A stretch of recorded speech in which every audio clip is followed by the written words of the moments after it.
Hola, ¿qué tal? Mi nombre es Enrique Sierra, para quien no me conozca, para quien no conozca el canal, soy periodista y este canal de YouTube se llama Basquetlogando. Aquí hablamos de baloncesto y hoy lo vamos a hacer del tema pecuniario, de un tema pecuniario, del tema del dinero. ¿Cuánto ganan los jugadores de la ACB, los jugadores de primer nivel, los jugadores de la primera categoría del baloncesto nacional? Evidentemente, esto va en función pues, de muchos parámetros y evidentemente en una horquilla amplia y grande. Sí podemos decir que el tema de los salarios de los jugadores está regulado,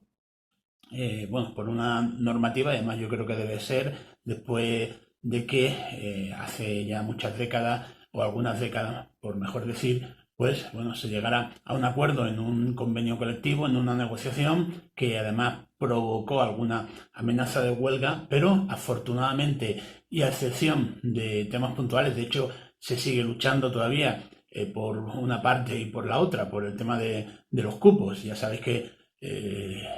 puede haber hasta 8 jugadores no nacionales, es decir, tiene que haber 4 jugadores nacionales en una plantilla de 12 o bien cupos. En fin, la lucha de los clubes porque por abolir esto, la pugna de la asociación de jugadores o del ex sindicato, o antes llamado sindicato de jugadores, pero lo que nos interesa hoy, vamos, interesa, yo supongo que a los afectados, por llamarlo de alguna manera, pues no le harán ninguna gracia. Tampoco, y ya lo voy adelantando, sobre todo se lo digo a los que les haya generado algún tipo de morbo el título del vídeo, no vamos a desvelar ningún sueldo de ningún jugador. Sencillamente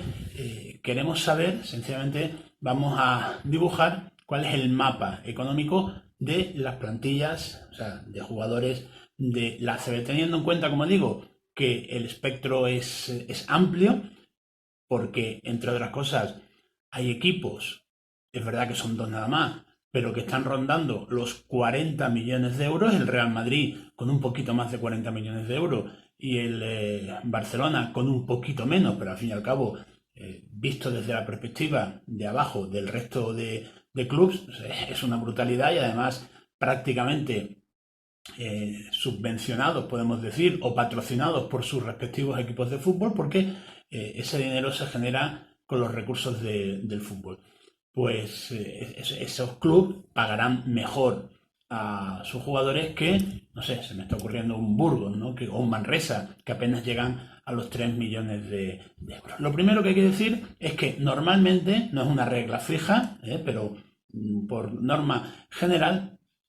los equipos de baloncesto destinan el 75% de su presupuesto a pagar las nóminas del plano deportivo, es decir, no a los empleados de oficinas, o sea, ahí no va incluido, no van incluido tampoco el presupuesto de los viajes. Hablo del tema de jugadores y entrenadores. Así las cosas, pues si el Real Madrid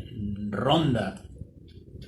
en dinero destinado para la plantilla, si tiene 40 y pocos millones de euros, pues va a destinar 30 y algo millones de euros a la plantilla, entre 12 o 14, porque estos equipos suelen tener una plantilla más amplia, no solamente la de los 12 inscritos en acta, más el entrenador. Pues la media evidentemente tiene que ser mucho más alta que la de un jugador de un equipo de la, digamos, ya no voy a decir de la clase media, sino de la clase media baja, económicamente hablando, siempre me refiero. Bueno, pues decía lo del convenio porque hay mínimos que cobran los jugadores, que están estipulados y que en el caso de la ACB, y siempre dependiendo de la edad, porque hay una escalafón de edades, pues un jugador de más de 26 o más años va a tener un mínimo, luego puede cobrar evidentemente lo que negocie él o su representante, un mínimo de 70.000 euros, que sí, que está muy bien, que seguramente la mayoría de los que estáis viendo este vídeo pues pensará que es un sueldo más que digno, pero mucho más que digno, pero bueno, también sabiendo que la vida de un jugador está limitada a un número de años y que evidentemente hay que también poder mantenerse en la élite. Normalmente estos mínimos, que rara vez se aplican, salvo que haya que hacer ingeniería financiera para cuadrar los presupuestos y con jugadores evidentemente de menor nivel, son los que cobran, son los jugadores que, digamos, están entre comillas, que también los hay, de relleno, porque hace falta cubrir cupo para cumplir la normativa, etcétera.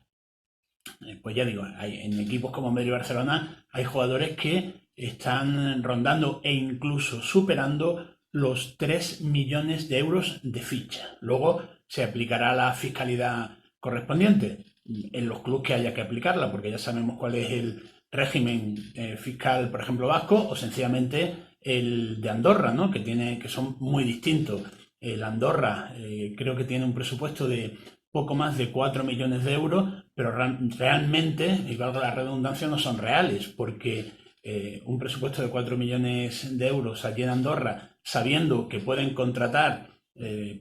pagando un poco más porque la fiscalidad es menor, pues viene a ser lo que sería en España pues unos 6 millones de euros. Es decir, tienen ahí un remanente, un margen para aplicar y para poder fichar. Normalmente en equipos, hombre, no sé si voy a decir clase media, pero en equipos clásicos de la ACB, cuyo presupuesto en una media viene a oscilar entre los 7, 8 millones de euros, es verdad que los hay,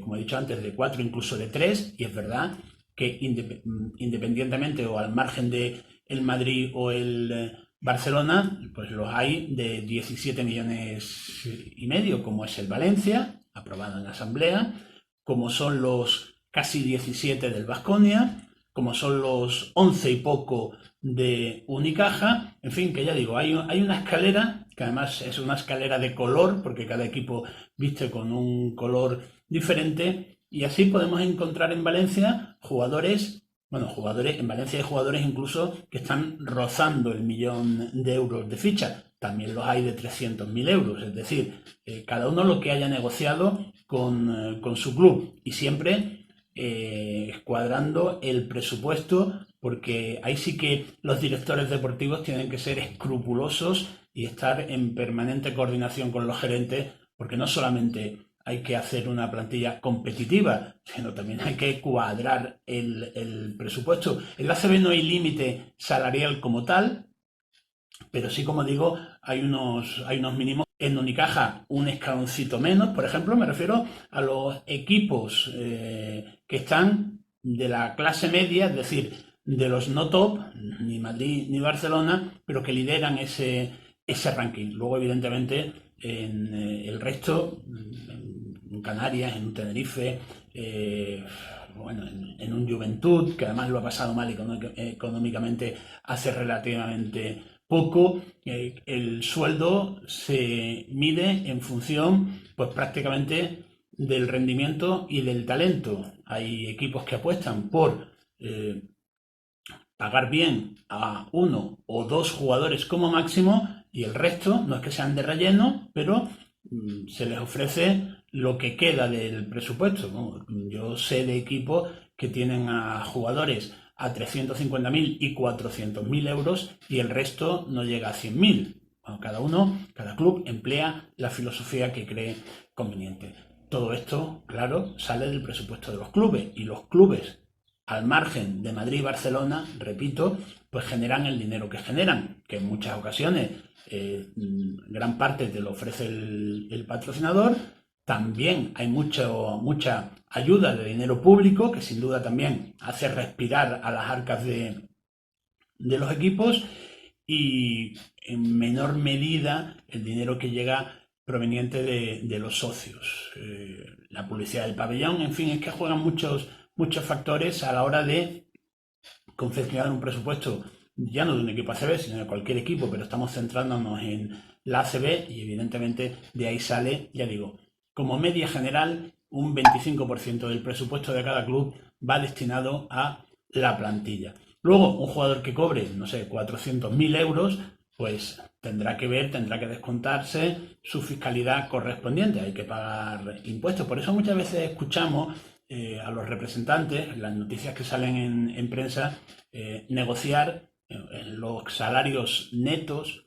que luego el club los tiene que hacer brutos, con lo cual el club realmente, si estamos hablando de un jugador que pide 200.000 euros netos, el club tiene que aplicar evidentemente el porcentaje de IRPF y demás impuestos que normalmente un jugador de ACB no está mal pagado, las cosas como son. Otro día hablaremos del sueldo de los entrenadores. Se mueve mucho dinero en el mundo del baloncesto, no tanto evidentemente como en el fútbol. Sin ir más lejos, la ACB, por ejemplo, está en torno a un presupuesto, digo la ACB como institución, como asociación de clubes de baloncesto, está en un presupuesto en torno a los 20 millones de euros, de los cuales 5 por temporada salen del patrocinador principal y de ahí, evidentemente, hay que pagar gastos de representación, el capítulo 1 de los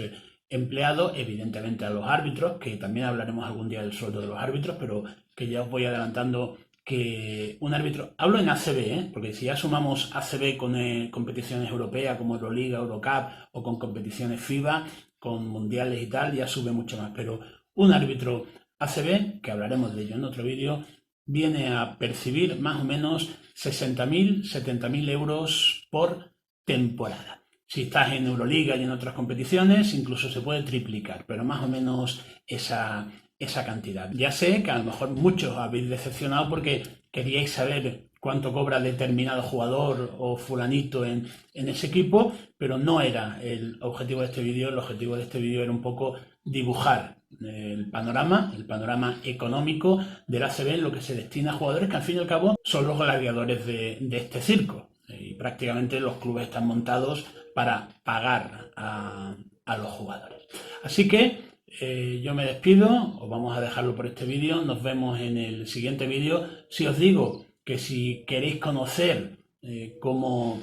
es, bueno, la vida, no exactamente la vida, sino cómo se vive un playoff desde la perspectiva de un periodista, desde que sale, me refiero en el plan de viajes, desde que sale hasta que vuelve, incluso si es un playoff, a lo mejor son varios viajes, podéis verlo, aquí os lo dejo en la descripción, el vídeo que he hecho sobre el playoff Unicaja-Valencia o Valencia-Unicaja, los dos viajes a Valencia que hubo que hacer desde Málaga, el partido en Málaga.